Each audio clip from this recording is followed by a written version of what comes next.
Welcome to the Lake Forest Podcast, a podcast about the lovely city of Lake Forest, featuring topics like local news, sports, music, people, food, and history. My name is Pete, and I'm joined by my co-host, Lake Forest history legend, Arthur Miller. How you doing, Art? I'm doing just great. Thank you. How are you? Proper. I'm Good. doing fantastic. Both of us gave the right answer. We both live in Lake Forest. Now, before we start our class, we have a sponsor for the show, Dakota Insurance Group. They've got your back. Why? Because that's what friends are for. Dakota Insurance handles all your residential and commercial insurance needs. Get a quote now at dakotainsuranceGroup.com. Ask for SCOO. Ask them for a Cubs bat. They're big Cubs sponsors. Okay, one of the goals of the podcast is for our listeners to learn just a little bit more about Lake Forest. Well, who better to teach us about Lake Forest history than Lake Forest history legend Art Miller? Okay, everyone, take your seats, fold your hands on top of the desk. Our class is about to begin. Hey, Art, nice article in Lake Forest and Bluff, huh? What happened? You holding out on us? What was that article about? 20 years? Yeah, 20 years. John Knatzer started Lake Forest and Bluff periodical for the two towns in 2001. And so they wanted to do a 20th anniversary history issue. They're celebrating their anniversary. And they wanted an article for me about the history. So what I did was I went through, but I mostly talked about sort of physical changes and things like that.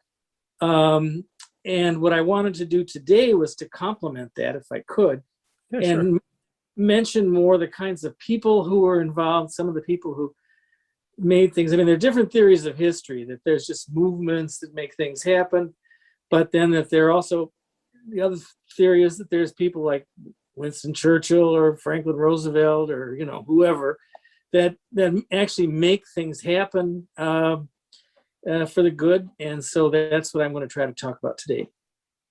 What's first on your list, Art? So I'm going to go through about 5 categories, and those include government, commercial, people who make commercial contributions, then the organizations, the various organizations of all types, then the estate restoration, which was a major thing that really happened started from the late 90s particularly, but bloomed especially up until 2008, and then came roaring back recently too. And then 5th, the private education, some of the things that have happened in private education that are pretty impressive for the period. I'll try to show a range of different people, men, women. I actually have one African-American who made a big difference, and people of different ages. Some of them died, and it was the period that accumulated their sort of, it was a place to sum up what their accomplishments were. Other people didn't die, they maybe moved on, but, and some of them are still here working and tilling in the vineyard. So let's go. I'll start out with government, with one of the most important mayors of maybe the last, since World War II, I would say, Frank Farwell. Frank Farwell died in 2011.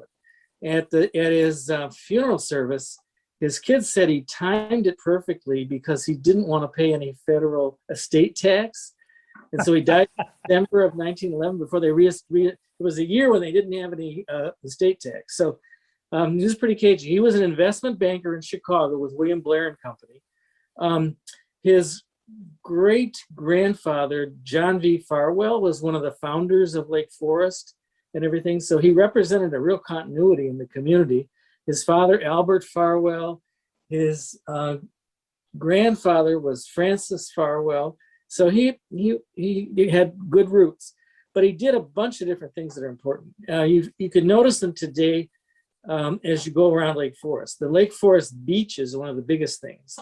His wife was his late wife also was in the Lake Forest Garden Club, and together they really got behind that beach project, which a lot of people thought at the time was way out of scale, would not suit the community. It was too big, and it was, for a Republican community, outrageously expensive. It was going to cost $9 million in 1985.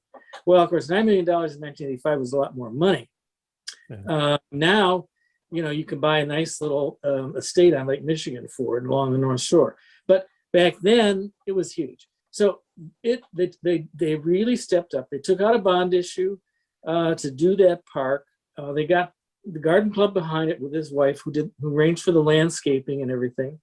The open lands guy, Steve Christie, did the landscape. But we have that enormous beach for what today sounds like a pittance, $9 million. And we have this tremendous investment that was made. And he was really the water carrier on that one, got that through.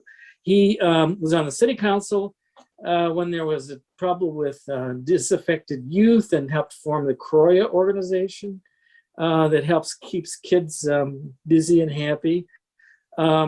He moved the rec department in the 80s out of part of Market Square and the old fire station, which was later the Market House, and built a new building for them that's out there. It's 40 years old now, but it's been a tremendous addition to the community.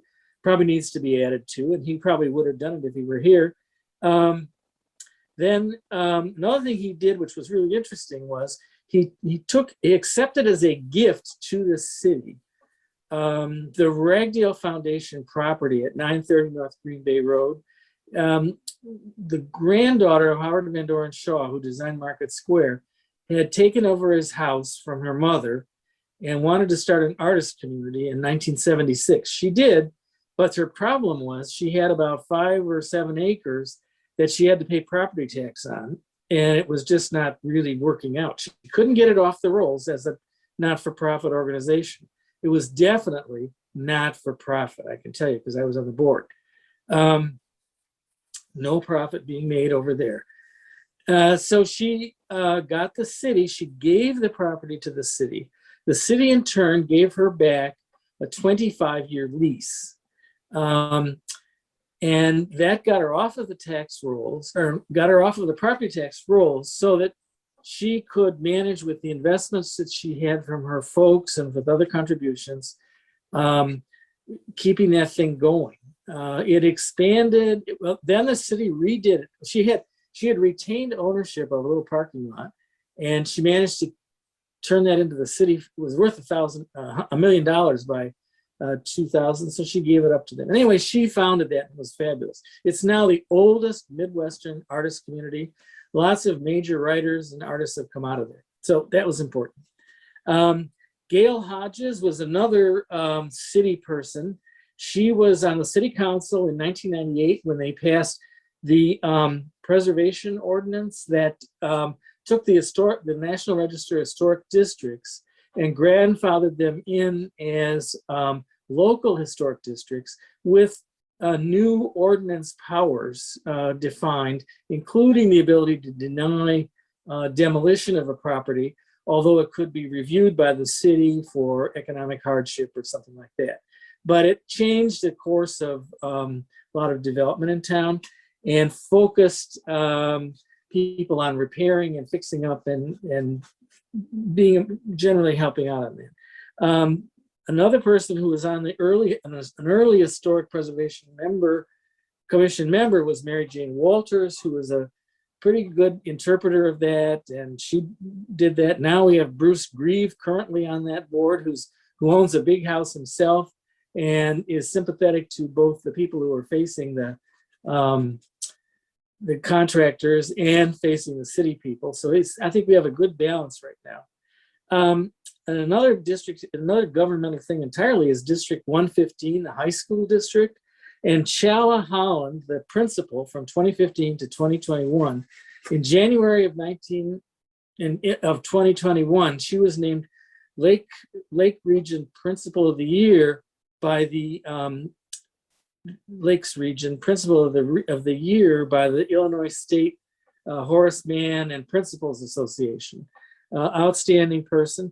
She has moved on to a larger job someplace now, but she made a big impression, raised morale, and was very effective. Bob Kiley, he retired from the city. He'd been involved in the municipal services department building in 2009, something that had been trying to be done for quite a while.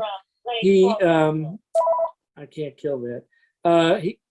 He built the West train station in the late 90s. He reinvigorated or coordinated, sort of centered a community around Market. Elizabeth from Building Services. I'm calling it. Just need to schedule a time. If you could call me back at 6. Don't worry about it, Art. I'll cut it out. All right, I'm sorry. You might drop your iPad. Careful. Yeah. All right. So Kylie worked on a TIF plan that developed with the station and everything out on the west side. And that's now a very nice, vibrant business district with restaurants. There's a health bureau there. There's a couple of banks. There's Sunset and things. And it's a really nice part of town for the west side of Lake Forest, town center for the west side of Lake Forest. So, and that's been protected. So now there's a power couple I have to mention for politics that's very important. The Rummel family. Mike Rummel was a major mayor for several years. In that period when they built the Municipal Services Building, he then went on to be on the Lake County Board of Trustees in Waukegan and on their forest preserve, even more importantly, and got a bridge built, a bike bridge built across the middle fork of the river over near Lake Forest Academy, which is very nice. And his wife, Melanie, she was the head of the District 67 board and is now on the city council. So they've been very influential. So it's amazing how, there are people who really contributed a lot in government. Now, if we turn to commercial, it's pretty interesting. One fellow who built a house in the 1990s on Green Bay Road up across the road from Ragdale was Miles White and his wife. And White became CEO of Abbott Laboratories. And he was that until fairly recently, over 20 years, I think. And he was pretty smart because what he did was he saw that there would be more value in the company if he split it up 3 ways. And he kept Abbott Laboratories to do diagnostic things, spun off pharmaceuticals to AbbVie, and then spun off a lot of their support things for medical things to Hospira, which became part of Pfizer. So he created tremendous value for people in Lake Forest. A lot of people who were children of or were former Abbott employees had Abbott stock. There was one secretary from Abbott who'd started in the 1930s who left a big legacy of Abbott from Abbott stock for education and stuff in the period. So, I mean, the prosperity of the Abbott Laboratories group of companies that started from Abbott had tremendous impact on Lake County in general, but especially on Lake Forest's well-being. So he's very notable. He also, because there was no decent hotel really, took it on to fix for Abbott, people visiting Abbott, to fix up the Deer Path Inn in 2015 and turned it into a really top Midwestern suburban hotel, kind of like the American Club up in Kohler, that sort of thing. It's really changed the entertaining spectrum in Lake Forest by quite a bit. Other people include Rob Krebs. Now there was a guy, and I mentioned him in the article actually, because he was a brilliant corporate financial guy with railroads. He started, I think, with the Southern Pacific Railroad, did a series of mergers over his career that eventually built the system that included the Burlington Northern, which had been originally the Great Northern and the Burlington in the 60s, and then the Santa Fe Railroad and the Southern Pacific Railroad all pumped into one system that really made it the major system. The only holdout is the Union Pacific, which took over the Chicago and Northwestern, and that was the original transcontinental railroad. But but Krebs was the one who built that. And then he also built an estate in Lake Forest in 2002. Fabulous. He'd had a villa in above Florence in Italy, and he, with all materials basically from Florence area, wood, stone, art, everything, built this villa in Lake Forest, which has been donated to Lake Forest College. Eventually it'll be a museum. Pretty impressive. So he made a big impression. Another guy was Ed Waymer. He was working as president of Lake Forest Bank in the 90s. And starting out with Howard Adams, they founded Wintrust, which was to have little local banks around the Chicago area. But Ed took that over and really pushed it forward to make Wintrust into the second largest publicly held in Chicago bank after Northern Trust. So that came out of Lake Forest, and it came out of Waymer, who now lives up in the Shore Acres subdivision up in Lake Bluff. But he was a tremendous innovator, and in the spirit of the kinds of things that built Chicago and Lake Forest. We need about 30 more guys like those guys. On another level, more local focus level, we have Ellen Sterling, who's running her, she's the third generation running the Lake Forest shop for women in Market Square. It started in 1922. A very savvy businesswoman, got through the period, 20 years from 2001 to now, with about 35 recessions and one pandemic, and she's done great. So we commend her. And parallel to that is the 1937 founded Smith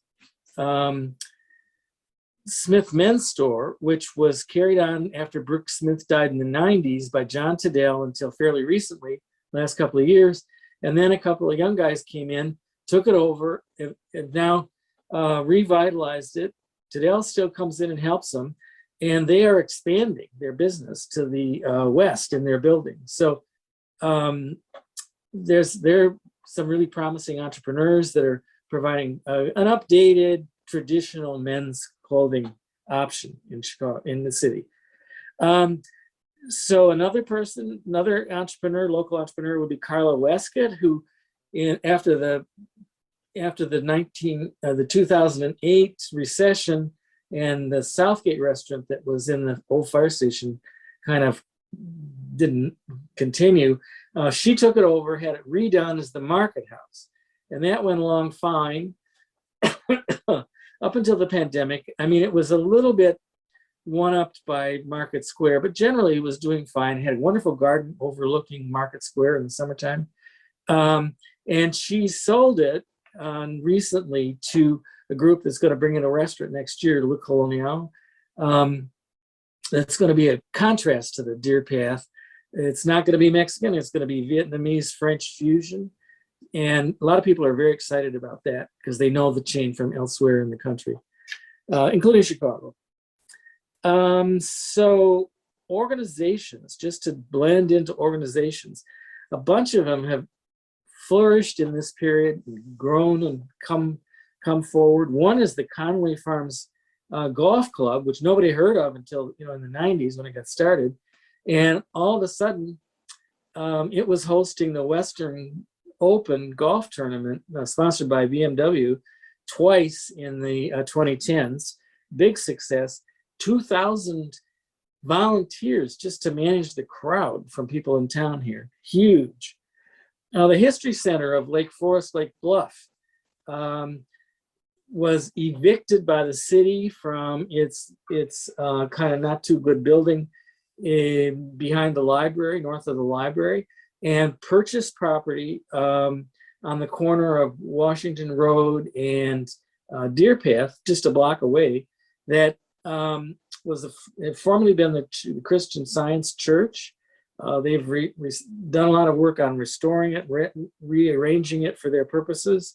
And they were able to negotiate this financially because of the late Leslie Chapman, who'd been Lake Forest College's vice president for finance, but she helped them wiggle around their finances and assets so that they could take over that property and then raise money to put it to use. So there's another case where a person, maybe not an historian person, but somebody who really cared about the community, stepped up and helped them get something done, just with their skills. Mentioned the Ragdale Foundation, but I didn't mention that Susan Tillett was the director in the around 2010, 2012, when they completely rehabbed the 1898 summer cottage that Howard Van Doren Shaw built that was there at Ragdale. Air conditioned it, made it a good place to have gatherings, but also a place for 5 or 6 poets to live or something like that. Have meals and stuff. So it's one of the town's show places. It's internationally known. It's been in books from Great Britain and from in this country. So she helped say that. She went on to do another artist community out west, and she's now retired. But she should be remembered for her contribution and all the people who funded that with her leadership. Going from the tiny little thing of a Ragdale house to something big, the Northwestern Medicine Lake Forest Hospital that was completed in 2018. There's an organization was amazing, $500 million investment in West Lake Forest on a large parcel of land. A lot of us preservationists were sad to see the old building go, but there was a nice classical building from 1942, and then it had been expanded in the 60s and things. But the trouble was, it was a kind of a cottagey feeling hospital, and it got some derogatory marks, even from Rebecca Mackay, one of the Ragdale authors, when she wrote a bestseller called The Believers, and she sort of disparagingly mentioned that place is not really a hospital, but kind of like a nursing home, So what happened was Northwestern came in, partnered, and galvanized local finances and between them, they invested in a regional hospital up there that's really state of the art. And one reason for changing the style was to reflect much more directly the state of the art medical character of the new building. So I think that's hard for people to realize, that an older building doesn't always convey your most modern medicine, and that's what they wanted to do. Like Rush has done in the city also. One organization that doesn't seem to have yet made it out of 2020 is the Lake Forest Symphony. The Lake Forest Symphony was a leading organization in the late 20th century and into 2020, up until the pandemic, with a concert with a professional orchestra, professional good leader of the orchestra, audiences. They played both in Lake Forest and in Grays Lake at the big auditorium at College of Lake County. And they had great music. Their latest conductor had been excellent, really impressive. But classical music is something that is also more appealing to older people, so that the audience is narrowing, for that. And also just the pandemic just pushed them off the edge, So we'll see if it revives. It'll be interesting to see if in some form it comes back, maybe as a chamber orchestra, I don't know. Be great to have. Now, I'll mention just briefly some estates and there were the houses and gardens for estates that were revived. There was, by the late 90s, especially 10 years after a lot of the Reagan era changes in the taxes and everything like that, and stimulation of the economy with pro-business, you got some really great estates that were being created. A lot of them had been pretty much on the ropes after 1929. Well, let's say after 1930s, in the 40s, you had big inflation that caused a lot of trouble. Taxes were high, and they just hung on. There was one house, the Schweppe Mansion, that was, nobody lived there from 1941 until about the mid 80s.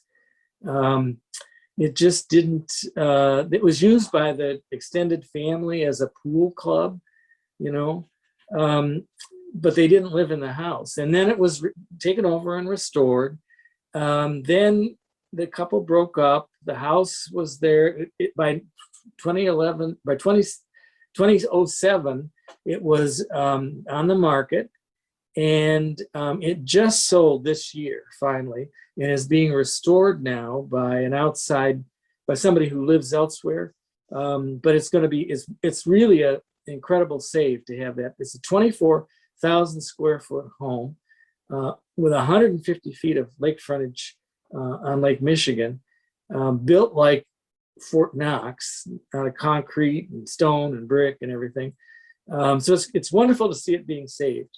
There were earlier savings in that same kind of a way, where it was the house had 1 foot in the grave, the other foot in the banana peel. One was in the late 80s when Jake and Posey Krehbell bought a Benjamin Marshall house on Rosemary Road, fixed it up. She was a great gardener, so they fixed up the house. Then they had a fire. Then they fixed up the house again and expanded it. Then they built a pool house by adding another estate.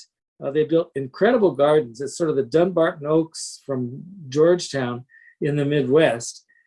Put Lake Forest on the transatlantic map for gardens again, which it had been in up until the Depression.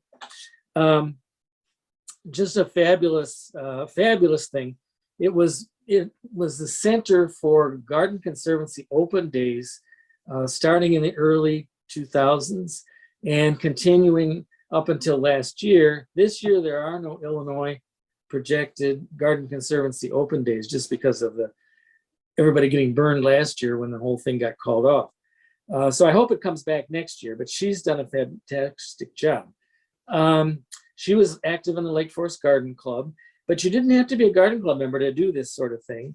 Lynn and Bill Redfield bought what had been originally a garden club member's house, the House of the Four Winds on Laurel Avenue by Howard Van Doren Shaw, in a Barrow Moorish garden and arts and crafts house that was an incredible long LA thing, with ponds, everything just like in an Islamic garden. Really, it is an Islamic garden. Was restored by them.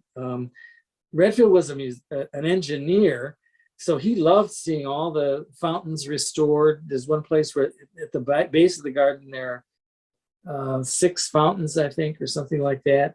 And there are a couple of bigger fountains in 2 different long ponds.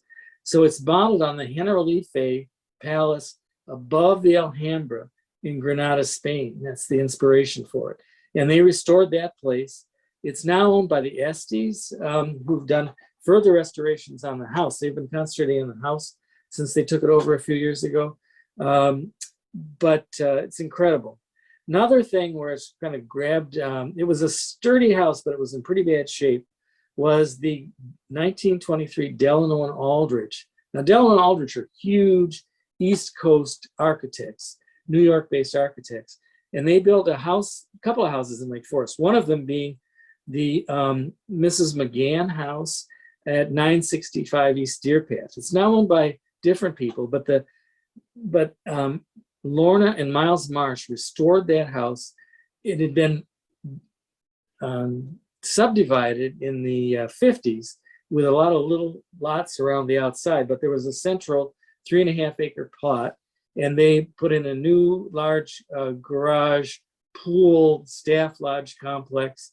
They put in gardens. They fixed the whole house up, did space pack air conditioning and everything.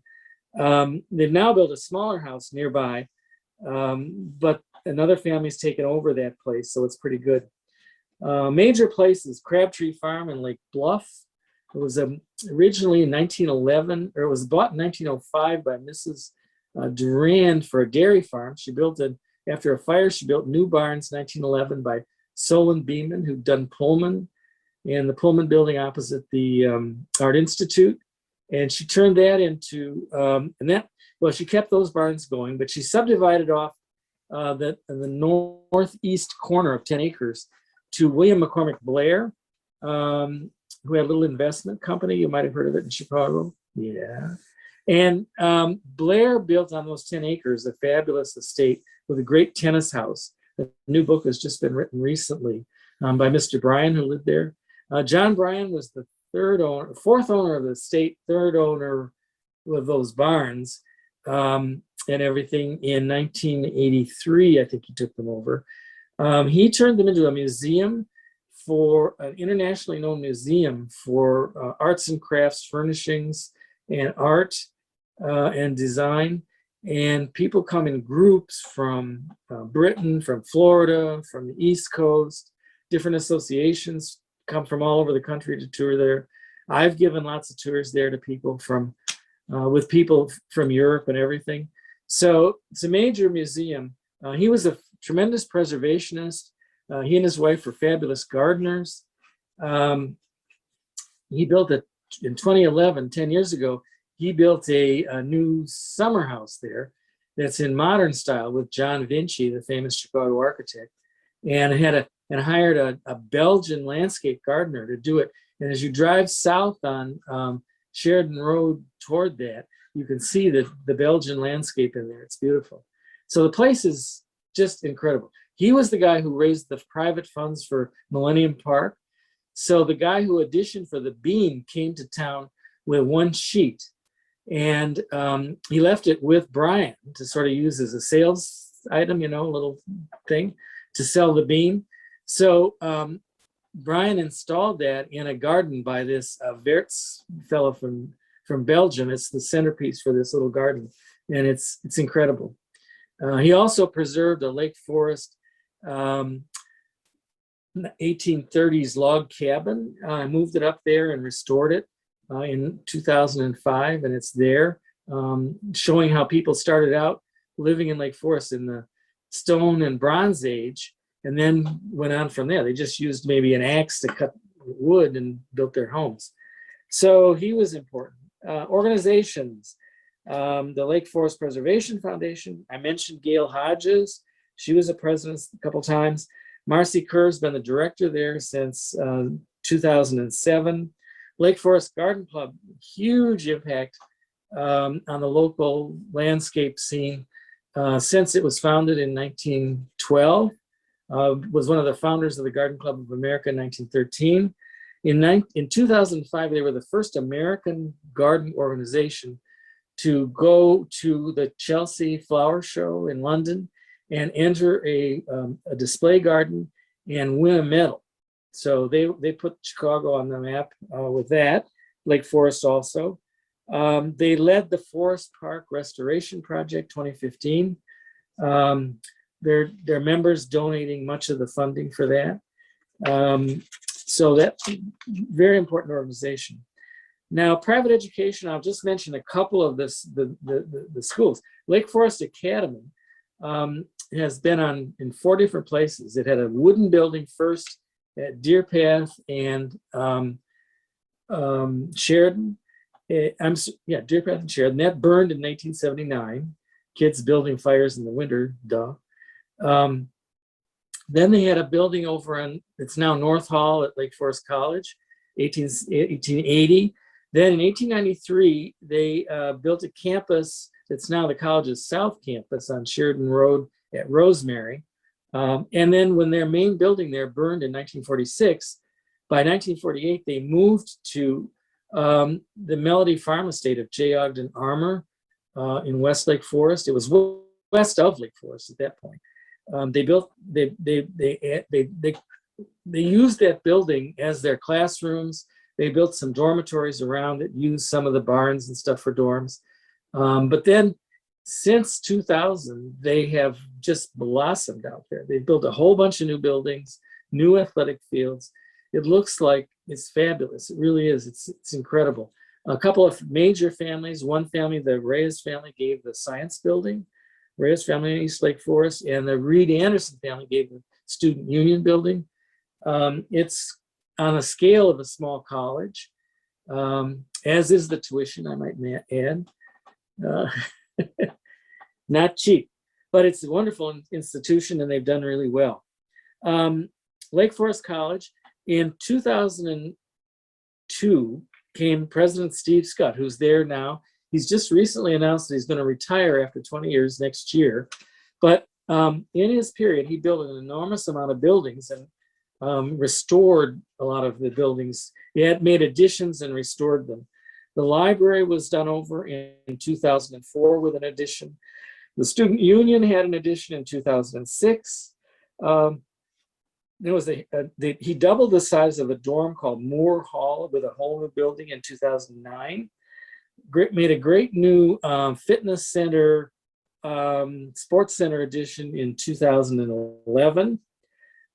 Built a science building in 2018, opened a science building in 2018. It was built on a 1962 one, but much of that building is all new now. Major addition.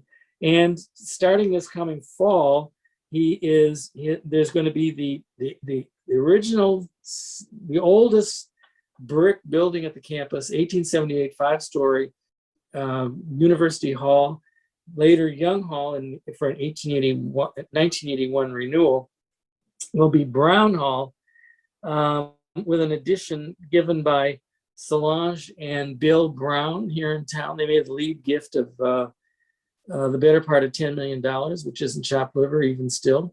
And that building is has a nice addition behind it. You can't see it from the street, but it's very compatible, and it really helps revitalize the college. So he's done a tremendous amount. So Lake Forest is in great shape after 20 years when you consider that probably the economy was really only going full blast about 6 years of the 20. Maybe 2003, 2006, and then probably 2017 to 20, were the real boom periods. Otherwise, not great. And so these are people who, in spite of all that, they made stone soup. They got people to join them and do things. Say, please put something into my soup, a carrot or a tomato or something, and all they put in was a stone. But they got other people to help do stuff. They changed Chicago. They changed Lake Forest. They changed the North Shore, and lots of people's lives. Boy, that's got to be a thick magazine. No, that was more about the physical town, Right. But I wanted to get in about the people and how much difference it makes, and how the leverage of Lake Forest reaches out beyond what we've got here now. No, that's a heck of a 20 years. No, congrats again, Art. It's an honor to have you on the show. Our class is awesome. I have to bring 2 pens for the notes. Please check my post. Okay, I will. Yeah. I went to SIU. I wasn't much of a note taker, so my wife too helped me brainstorm some of it, so that was good. Oh, yeah, she's a former school board member and stuff like that, so she had some different insights. So help broaden it out. Thank you, Mrs. Miller. Okay, and thank you for listening to the Lake Forest Podcast Art Class Edition. Please give us 5 stars on Apple Podcasts and smash that like button on Facebook, Instagram, and follow us on Twitter. Let us know what you'd like to hear about in the upcoming shows. Again, I'm Pete and can be reached at pete@lakeforestpodcast.com. The link will be in the podcast notes below. On behalf of my co-host, Arthur Miller, we thank you for listening. Our class is over. Ring the bell. Cue the band.